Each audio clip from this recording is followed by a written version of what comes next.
Salut, c'est Guillaume. Je vous propose de découvrir un extrait du prochain épisode de Course épique. Course épique, c'est chaque semaine un invité, une course, une histoire hors du commun. Je vous donne rendez-vous tous les mercredis pour découvrir un nouvel épisode et vivre une grande et belle histoire de course. Mais avant ça, place à un extrait de notre prochain épisode.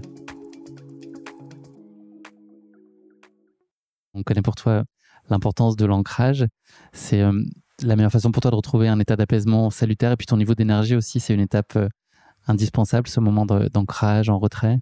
Complètement.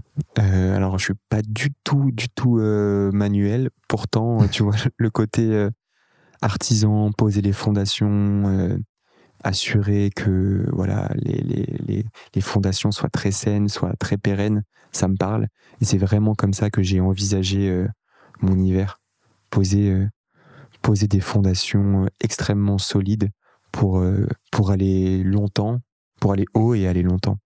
Ton quotidien, là, tu le qualifierais dans ces moments-là de plutôt solitaire, ou tu ressens un besoin assez fort de t'entourer? Quel appel tu as pour la vie sociale dans des périodes qui sont un peu moins effervescentes? Tu jongles avec les deux, ou tu sens qu'il y a des périodes où tu as besoin d'être vraiment éloigné? Je jongle avec les deux, c'est ça. C'est des périodes où je pense être un être sociable ou social, je sais pas comment on dit, mais j'ai besoin d'être entouré, mais j'ai aussi besoin de mes moments seul. D'ailleurs, je pense que si t'aimes pas être seul, tu peux pas aimer l'ultra, et tu peux encore moins être performant en ultra trail. Donc je pense que c'est jongler entre les deux. Après, il y a quelque chose qui a vraiment changé cet hiver, c'est que je me suis vraiment pleinement installé à la montagne.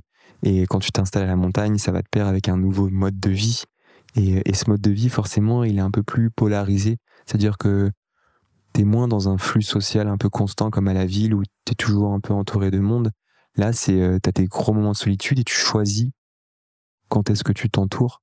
Et du coup, tu vis ces moments en équipe, en collectif, avec tes proches, de manière beaucoup plus, je sais pas comment dire, beaucoup plus qualitative. Donc, il n'y a pas entre deux. Donc, voilà, j'ai vraiment jonglé un petit peu entre les deux. Je me suis régénéré auprès de mes proches, auprès des copains, et en même temps, j'ai passé beaucoup de temps seul en montagne à m'entraîner. Et je suis ressorti là full batterie, quoi. Je l'ai dit tout à l'heure au début de l'épisode, tu fais le choix d'une parole qui est rare et mesurée. Qu'est-ce qui fonde ce choix? Est-ce que c'est une certaine forme de protection? Est-ce que c'est aussi et surtout de l'exigence? C'est à nouveau un peu les deux. J'ai lu une phrase, justement un sujet qui m'a énormément percuté dans le magazine L'Équipe Mag la semaine dernière. Un journaliste qui écrivait que les athlètes qui s'exposaient beaucoup, qui parlaient beaucoup, ils étaient esclaves de leurs paroles. Alors que d'autres, à la parole beaucoup plus rare, étaient maîtres de leur silence, et que du coup ils étaient beaucoup moins exposés, j'ai envie de dire, au risque, beaucoup moins exposés à la déception, beaucoup moins exposés au ressentiment des autres, enfin bref, beaucoup moins exposés en général, et je crois que ça m'a vraiment évoqué quelque chose, de se dire que si je parle peu, je serais peut-être plus écouté quand je parlerai, et j'aurais aussi moins de pression d'une certaine manière, parce que moins attendu et plus considéré comme quelqu'un qui agit que comme quelqu'un qui parle. Donc voilà, ça part d'une peur fondamentale d'être vraiment quelqu'un qui parle plus qu'il n'agit. Donc voilà, d'être dans l'action, d'être dans la légitimité avant de s'exposer. Et aussi, je pense qu'il y a, faut pas se m'en cacher, c'est aussi une stratégie de communication. Je pense que raréfier la prise de parole, comme on l'évoquait, c'est aussi la qualifier. Et du coup, quand t'as l'habitude de te taire, c'est un peu comme quand quelqu'un t'as une classe et t'as quelqu'un qui parle, t'as un élève qui parle jamais. Quand il lève le doigt, tout le monde se tait, tout le monde le regarde et tout le monde est un peu dans l'attente de ce qu'il va dire. Donc là, t'as pas intérêt à te rater. Mais voilà, c'est aussi un petit peu cette volonté-là de raréfier pour qualifier qui anime un peu ces prises de parole ponctuelles. On l'a compris, on l'a tous observé dans l'écosystème dans lequel on est. Les athlètes prennent de plus en plus la parole. On leur demande pas seulement d'être performants, mais aussi d'exister, de poster, de relayer. Tout à fait le choix de la rareté, on l'a compris. Est-ce que ça peut quand même, d'une certaine façon, créer une certaine nervosité de voir un peu que tout le monde occupe l'espace et que toi, tu laisses le champ libre? Est-ce que parfois, ça peut t'amener à te questionner? Et c'est en plus bien souvent des athlètes, je pense, que tu considères et que tu apprécies. Est-ce que parfois, tu peux te dire, OK, en fait, est-ce que je fais vraiment le bon choix? Moi, je fais un choix qui m'épanouit et qui me rend performant. La preuve, mes deux dernières courses, je les considère comme réussies.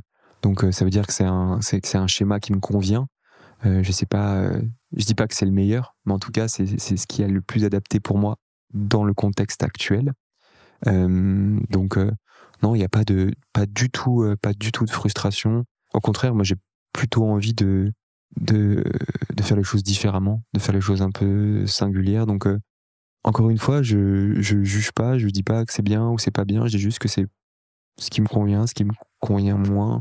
Et voilà, moi, je suis juste hyper apaisé avec ça. Et je pense que c'est bien que les athlètes s'expriment et deviennent des personnages publics. Néanmoins, tu vois, moi, je reviens toujours à la base qui est la performance et ce besoin de me sentir légitime par les résultats avant de prendre la parole, quoi. Moi, je le lis aussi comme quand même une preuve de confiance en soi. Tu prenais l'exemple de cet enfant-là qui lève le doigt une fois de temps en temps. Ah, oui. Il y a aussi l'enjeu de se dire, quand il lève le doigt et qu'il dit quelque chose, on espère que ça va être bien, parce que cette parole-là est rare. Et donc, moi, je pense que ça montre aussi une certaine assise sur ton positionnement, tes partis pris, ta plume qu'on connaît, sur la forme aussi, porter tes messages. Est-ce que tu ressens ça aussi? Enfin, c'est la continuité finalement de ton état d'apaisement, c'est cette sérénité et cette confiance finalement? Complètement. Je pense que c'est un modèle que j'ai construit aujourd'hui, mais qui est venu avec le temps. Je pense pas que tu peux démarrer comme ça, justement, en étant aujourd'hui, si tu veux être professionnel ou du moins vivre de ton sport dans le trail, il faut être performant à la fois sur et en dehors du terrain. Donc il faut t'es jugé par tes performances, tes résultats, mais aussi par les émotions que tu procures. Et pour procurer des émotions, il faut communiquer, il faut accepter, s'exposer.